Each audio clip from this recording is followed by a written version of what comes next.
श्रीभूमि जिले में मंत्री कृष्णेंदु पाल ने पथारकंडी क्षेत्र में 500 लोगों को सुहित प्रकल्प के अनुदान प्रदान किया। सूत्रों के अनुसार 115 नंबर पथारकंडी विधानसभा केंद्र के इस कार्यक्रम में लोगों में काफी उत्साह की माहौल देखने को मिली। पथारकंडी मंडल व लोवाईपुआ मंडल के मुख्यमंत्री तान तहवील के सुहित प्रकल्प के आधार पर 500 लोगों के बीच तथा कई हिताधिकारियों के हाथों यह आर्थिक सहयोगिता प्रदान किया गया।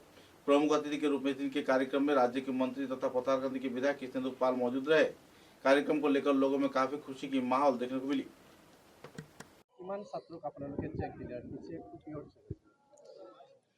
एटू माननीय मुख्यमंत्री महोदय এটা সকলো এমএলএ সকলক মানে 50 লাখ এটা ফান্ড মানে সুরিত এই প্ৰকল্পৰ নাম হল সুৰিত, যাতে আমাৰ যিমান স্টুডেন্ট আছে বা কোনোবা মানুহ যদি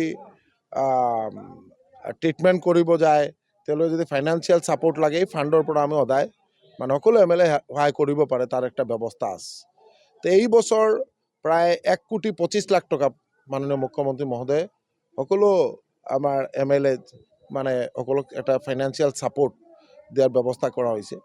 আর আমি আজি এই 25 লাখ যেটো আমি এইবার আমি আমার যিমান স্টুডেন্ট আছে তেওঁলোকক আমি এটা ফাইনান্সিয়াল সাপোর্ট দিয়ার ব্যবস্থা কৰিছোঁ, তেওঁলোকে যাতে ভালকে পঢ়িব পাৰে আৰু নিজে যাতে নিজেৰ ভৰিৰ ওপৰত থিয় হৈ মানে তেওঁলোকে যাতে এস্টাবলিশ হ'ব পাৰে, তাৰ কাৰণে এই যে আমি ফাইনান্সিয়াল সাপোৰ্টেৰ ব্যবস্থা কৰিছোঁ। বিশেষকৈ মাননীয় মুখ্যমন্ত্ৰী ডক্টৰ হিমন্ত বিশ্ব শৰ্মা মহোদয়ক বহুত বহুত ধন্যবাদ আৰ কৃতজ্ঞতা জানাব বিচাৰিছোঁ, কাৰণ মাননীয় মুখ্যমন্ত্ৰী মহোদয় এই যে প্ৰয়াস এডুকেশন সেক্টৰ বা হেলথ সেক্টৰ সকলো সেক্টৰৰ এটা আমূল পৰিৱৰ্তন হৈছে। আপোনালোকে দেখি পাব যে আমাৰ বিশেষকৈ আমাৰ পাথাৰকান্দি কনষ্টিটুৱেঞ্চিত আগৰ কি অৱস্থা আছিল, স্টুডেন্ট আছিল, স্কুল আছিল, টিচাৰ নাই, জিৰ' টিচাৰ স্কুল আছিল। আজিৰ দিনত আপোনালোকে দেখিব সকলো স্কুলত এতিয়া স্টুডেন্ট এণ্ড টিচাৰ মানে ৰেচিঅ' মেইনটেইন কৰি এপইণ্টমেণ্ট দিয়া হৈছে, যাতে সকলোৱে ভালকৈ পঢ়িব পাৰে। আৰু আজি আমাৰ মানে শিক্ষাৰ যি আমাৰ এই যে আলো সকলো ঘৰত যাই যাতে এই পোহৰটো পৰে, সকলোৱে যাতে ভালকৈ মানে ভাল এডুকেশ্যন পায়, সকলোৱে যাতে সমাজৰ হৈ কাম মানে এটা ভালকৈ মানে নিজৰ সমাজৰ হৈ কাম কৰিব পাৰে, তাৰ কাৰণে যি আমাৰ গুড এডুকেশ্যনৰ প্ৰয়োজন, তাৰ কাৰণে মাননীয় মুখ্যমন্ত্ৰী মহোদয় এই যে প্ৰয়াস বা আমাৰ শিক্ষামন্ত্ৰী আমাৰ ৰণোজ পেগু ডাঙৰীয়াও মানে দিন ৰাত অক্লান্ত পৰিশ্ৰম কৰি আছে, যাতে শিক্ষাৰ ক্ষেত্ৰত আমি যাতে আৰু আগবাঢ়ি যাব পাৰোঁ। আৰু বিশেষকৈ আপোনালোকে দেখিব প্ৰত্যেকটা স্কুলৰ পৰিকাঠামো উন্নয়নৰ কাৰণে মাননীয় মুখ্যমন্ত্ৰী মহোদয় যে আমাৰ প্ৰায় 8 কোটি টকা এটা স্কুলত ফাইনান্সিয়েলি মানে যেটো সাপোৰ্ট যে ইনফ্ৰাস্ট্ৰাকচাৰ ডেভেলপমেন্ট এই যে ব্যবস্থা হাতত লোৱা হৈছে, তাৰ কাৰণে আমি বহুত মানে ধন্যবাদ আৰু কৃতজ্ঞতা জনাওঁ।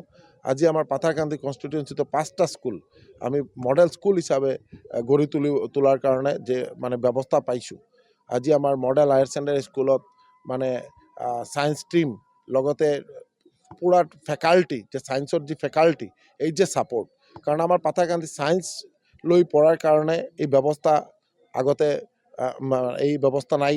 এতিয়া আমি নতুনকৈ আমাৰ যে পাথাৰকান্দিত যে সায়েন্স লৈ পড়াৰ কাৰণে মাননীয় মুখ্যমন্ত্ৰী মহোদয়েৰ নেতৃত্বত এই ব্যবস্থা আমি পাইছোঁ। এতিয়া আমাৰ পাথাৰকান্দিৰ ল'ৰা ছোৱালীয়ে ইয়াত সায়েন্স স্ট্ৰিমত পঢ়িব পাৰি আছে, এইটো এটা গৌৰৱৰ বিষয়। তো এই কাৰণে মাননীয় মুখ্যমন্ত্ৰী ডক্টৰ হিমন্ত বিশ্ব শৰ্মা মহোদয়ক ধন্যবাদ আৰু কৃতজ্ঞতা যাচিছোঁ। আৰু বিশেষকৈ আমাৰ সকলো ষ্টুডেণ্টে যাতে ভালকৈ পঢ়িব পাৰে, এইটোই সকলো মা দেউতাই চায়, আমৰা সকলোই চাওঁ যে আমাৰ পাথাৰকান্দি বা সকলো কনষ্টিটুৱেঞ্চিৰ এমএলএবোৰে কি চায় যে আমাৰ কনষ্টিটুৱেঞ্চিৰ ল'ৰা ছোৱালীৰ ৰেজাল্ট যাতে ভাল হয়। ৰেজাল্ট ভাল হ'লে এটা নিজৰে মনত বহুত ভাল লাগে, গৌৰৱ অনুভৱ হয়, এইটোই। তো এই কাৰণে মুখ্যমন্ত্ৰী মহোদয়ক বহুত ধন্যবাদ।